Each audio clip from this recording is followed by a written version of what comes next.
All right, YouTube, what's going on? It's none other than your guys, SoraLifeStory here, and we are back with another video. And guys, we're gonna get straight to it and straight to the point. Tonight, we are talking about the Nintendo Switch 2 again, and I'm just gonna be honest with y'all. I'm just gonna get straight to it. Tonight, we're talking about the pricing because I did an original video initially after the Nintendo Switch 2 Direct last week, and there was a lot of excitement there was a lot of just variables that we got to see that really excited me, and I talked a lot about that in that video. And I did say in that video that there would be a separate video addressing a lot of the controversies and a lot of the pricing structure and all of that things that was going on, because that was something that really kind of sullied the hype for me. I really just was so excited for what was going on with the Switch 2, and there's been so much discourse and everything going on just with Twitter and all the things like that. And I really just wanted to get my point across about how I feel about all of it, all of the pricing. So for me, coming out and being completely honest, I thought the price of the system was completely fine, considering the economic structure of everything right now. And even before the situation that just happened now with all of the tariffs and all of that the other day, I personally thought that even at its $450 price tag, this is without the Mario Kart bundle, this is without that game, just the $450 price alone for the Switch 2, it was more than I expected it to be. However, the actual hardware capability was a lot more than I expected it to be as well. So I thought the $450 price tag was fine. And from what I saw, at least from a lot of the people that I had discussions with and I got to see, we all thought the $450 price point for just the system alone was fine, because one, 4K, I did not expect 4K at all on the Switch 2. Maybe to output it, but games actually running at 4K, did not expect that at all. That was way out of left field. That was something I did not expect. But then just even the hardware itself, the tablet itself, a 1080p screen.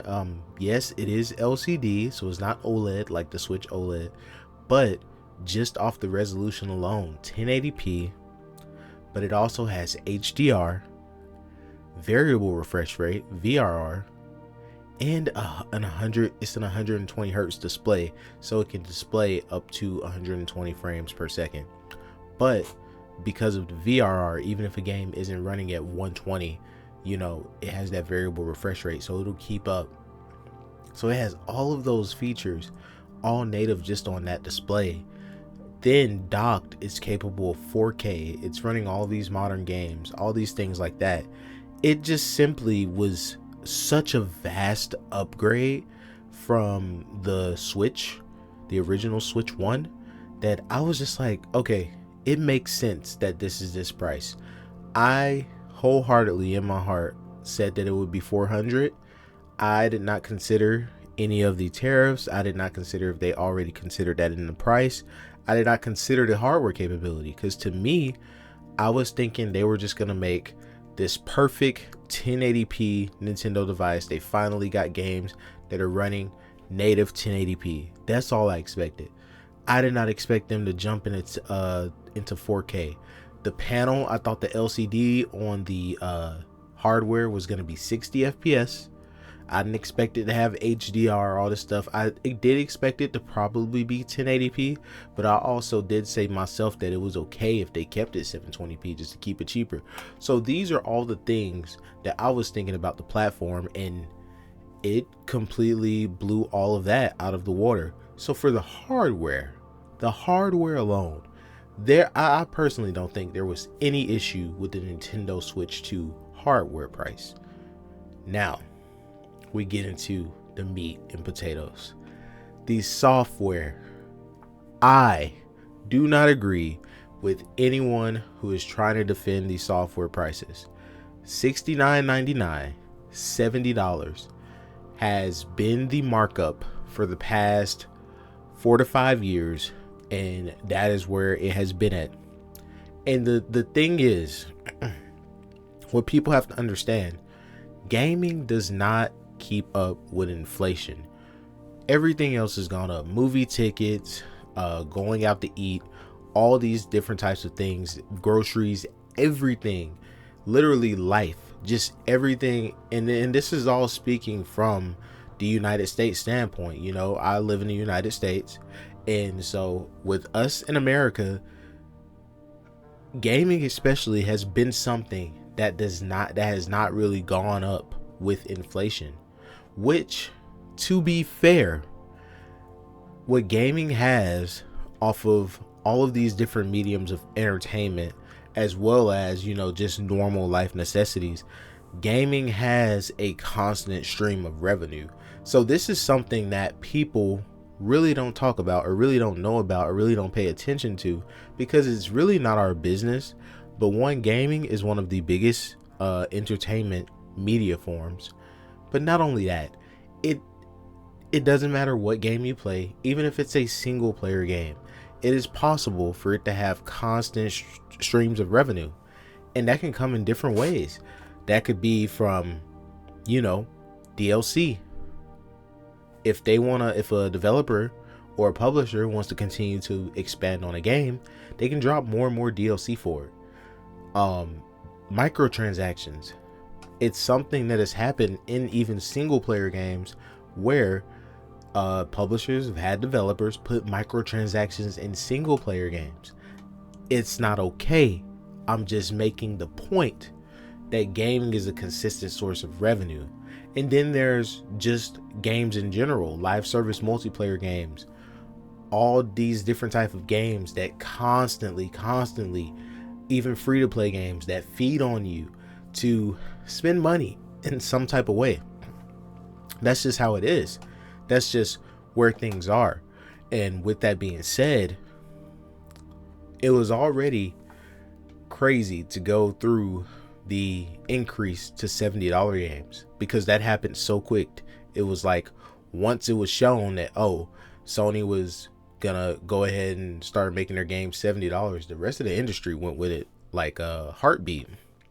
And the reason why this sticker shock with Mario Kart World, and specifically with the $80 games and some of these Nintendo Switch 2 edition games, the reason why it is such a problem is because you know that the rest of the industry is going to follow suit. And we don't want that. The other two consoles for physicals, they use Blu-rays. They don't cost nearly as much as cartridges on Nintendo Switch. Sony literally has stake in Blu-ray. They're like the biggest stake in Blu-ray. They help create Blu-ray. So, especially for Sony, creating Blu-ray disc and packaging that and sending it off, that's literally nothing for them. But game prices still got rolls. And this is still not considering that games are still receiving microtransactions and all other types of constant revenue coming in. Now, I will sit here and tell you, because I hate that people put so much of a sting against DLC. DLC is not a bad thing. People, I think we get downloadable content mixed up, because DLC, downloadable content in general, is just the overall broad viewpoint to describe, you know, downloadable content. That's what DLC is. So I think sometimes what happens is people get a lot of things mixed up. They wrap it all together, and downloadable content should be a good thing. Expanding on game, creating expansions for game. Don't you want expansions for your games? You're like, oh, I would rather them make a new game, but I thought you loved this game that has already come out. Would you not want it to have more expansions so you can get more gameplay into that game? Me personally, I'm huge on that. I'm like, expand the games. Me personally, if it helps with getting more money for development to create the next game in a series or new IP, I would expand on a game that you already made and be able to use those assets, because one, you can expand on that game and it'll be cheaper for us, the consumer, because we've already purchased that game. So instead of having to buy a game again, so to say. You can just pay like half the price that you pay for the game and you get more expanded content, whether it's expanded story content or added modes, all those things like that. So I think DLC is fine. I think it's just the issue of microtransactions and all the other things that really affect gamers and gamers don't like.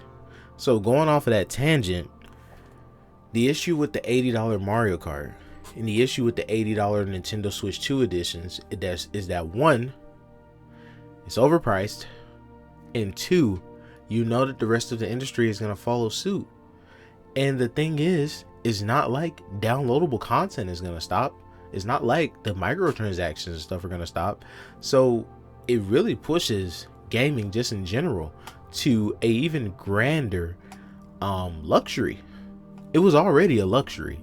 It's been a luxury. It is a luxury media entertainment form because you have the price of entry with buying a console or building a PC. Then you have to buy the games, you know, and with so many games releasing year after year, it's honestly hard to keep up. Unless you're doing it for content, there is really no reason to try to buy every single new game unless you're just someone that does that and you enjoy that and you do it for the collection and you do it for just enjoying games and you're just the core gamer and that's something that you do. Outside of that, it is very, very expensive to keep up with gaming. So when you're raising the prices on games and there's no justifiable reason for it, that's going to be a cause for concern. And I think that is the biggest issue with all of this Switch 2 controversy, because we're in a place and we're in a demographic where there's a lot of things going on here in the US. Finances and all those type of things are tight due to a lot of those circumstances. We have the rising cost of so many things. And when you have a lot of people that are really into this entertainment medium of gaming, they want to experience that next new thing. And a lot of people have been excited for the Switch 2. A lot of people have been waiting for the Switch 2 because the Nintendo Switch 1 has been a underpowered device since its launch. But now it's been really felt and it was needed an upgrade. It really needed an upgrade. Now we're in this place where a lot of people are really feeling the damage of not being able to afford that upgrade. But then the other part I have to address of this is a lot of the revisionist history and a lot of the things that I hear fans saying about Nintendo. And my thing is, Nintendo has always been like this. We have a lot of discourse now where people are like, you know, they miss the era of Iwata and Reggie. They miss, you know, when they say that Nintendo was supposed to be the budget option and all these things like that. At the end of the day, Nintendo is a business as well, and Nintendo is, you know, out creating their own ecosystem as well. And honestly, for me, with the hardware capability of the Switch 2, I don't know how people are complaining about the console price. We should be aiming that at the game prices to keep the game prices in a place where it is at least still possible to buy games. Because you have to understand, when do you draw the line? Do you draw the line at $80 games? Do you draw the line at $90 games? Do you draw the line at $100 games? Do you draw the line at $120 games? And this is just for the base game. This is the thing, y'all, with Mario Kart. The $70.99 MSRP. This is the thing for Kirby and the Forgotten Land Nintendo Switch 2 Edition. This is the thing for Mario Party Jamboree Nintendo Switch 2 Edition. This is the thing for Zelda Tears of the Kingdom Nintendo Switch 2 Edition. All these games are $80, right? For physical and digital. This is the thing. When is it too much? Because the thing with Zelda is already $70 on the Switch 1. Tears of the Kingdom is already $70 on the Switch 1. Kirby and the Forgotten Land, Mario Party Jamboree, Breath of the Wild, all these other games, they're already $60 on the Switch 1. So they're getting markups of an added $20, $10 to $20. And even though they're better versions, that doesn't make sense. There's not a huge amount of money being poured into them. Granted, like I said, we have the new games like Donkey Kong Bonanza, like Mario Kart World. But where do you draw the line? Because you have to understand is that these are just the base game. This is not considering if there's DLC. This is not considering if there's microtransactions. So if those things are in there and those other ways to receive revenue is all there, then where do you draw the line? Do you draw it at 90? Do you draw it at 100? Do you draw it at 110, 120? Because what this does is, with this variable pricing, as Doug Bowser put it, things can only go up. There will be cheaper games, but for the most part, you know, what's the baseline? Like $40? Maybe 20 or 30? No, not really. Unless it's like an indie game or a very smaller budget game. But what's the baseline? $40, and then we go up from there. How much are you willing to spend on this hobby with all of the things going on? And this is not speaking for the rest of the world. This is for us. I don't know anyone else's financial situation. I don't control your financial situation. But if we want this to be a healthy medium where people can continue to support the business and the business continues to grow, and companies like Nintendo continue to sell well like they have with the Switch 1 and making all of this money like they did with the Switch 1, wouldn't it make sense to say, hey, actually, you already have the cost of entry with buying the system, but these games are too much. Now, I'm in the ballpark. There are some people saying the games need to be $60. No, they already dabbled their feet into $70 with the Switch 1, and they have a much more capable system that is a lot closer to the current generation of gaming that we're in, to where they can justify the $70 price tag. That's just truth. Plus, you have to consider that they use cartridges, and cartridges are a lot more expensive than discs. So factoring all that in, I have no problem with Nintendo charging $70 for games. But I don't even buy $70 games. I've bought two $70 games. Marvel Spider-Man 2 on my PlayStation 5 and Zelda Breath of the Wild on my Nintendo Switch OLED. I've not bought I've bought no more than two $70 games, and I felt both of those purchases, and I will probably never buy a game at full price, $70. I will wait for a sale. I will wait a couple of months because I don't have the fear of missing out.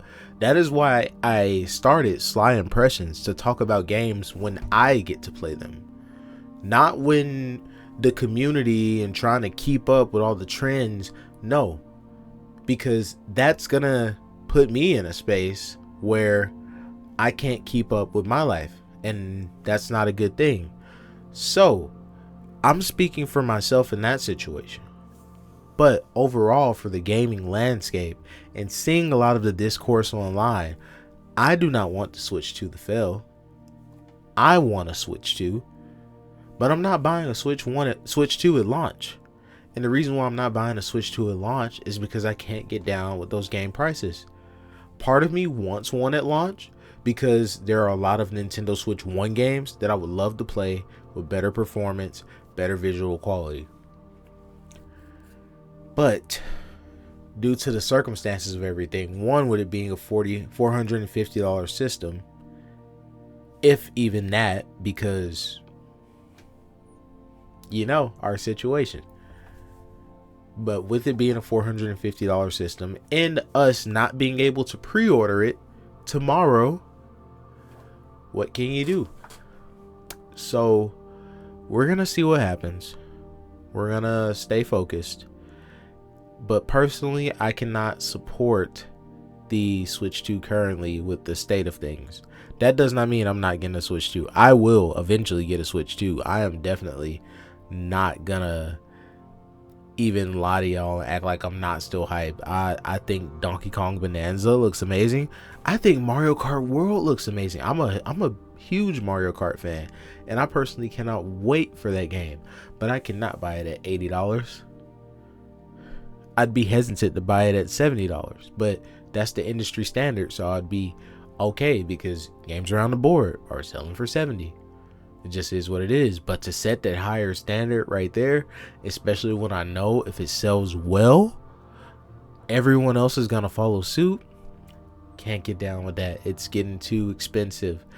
So I guess with all that said, Game Pass better, Xbox better. No, but guys, this is SoraLifeStory. I just wanted to jump on here and just ramble my thoughts. I've gone on for like 20 minutes. I couldn't help it, but I really hope you guys enjoy this video. I hope that the discourse around the Switch 2 getting closer to launch, I know that a lot of people, a lot of content creators are going to buy the system. I know that the system will be sold out at launch. That is not a problem. I think they will meet their demand, but it is just insane to see all of this controversy after honestly what was a really good direct. Also, Nintendo Switch welcome tour. Nintendo, what are y'all thinking? Why are y'all charging $10? Y'all should have, that was really one. You should have took the hit. That should have been on the system as a pack-in already installed. I'm talking Astro's Playroom. Like, that is a good, fair. I usually don't like comparisons that people make with video games and stuff like that, but that was a good, fair comparison. Like, you want to have a tech demo, you want to show what's going on with the tech, put it in there for free. It being $10 really just made it worse. Put that game in there for free, because you're just gonna sit there with a $10 game that's digital only that no one's gonna buy. Yeah, I bet y'all put a lot of effort in the welcome tour, and so I guess you're gonna have those YouTube content creator shills that do the Nintendo content. They'll show us it, and that's what's gonna happen. And you're probably gonna flag their videos down because you're gonna see that, oh, people are just watching welcome tour on YouTube. They're not paying for it. So I don't know, but all that being said, this is SoraLifeStory, and I'll catch you guys later. Peace.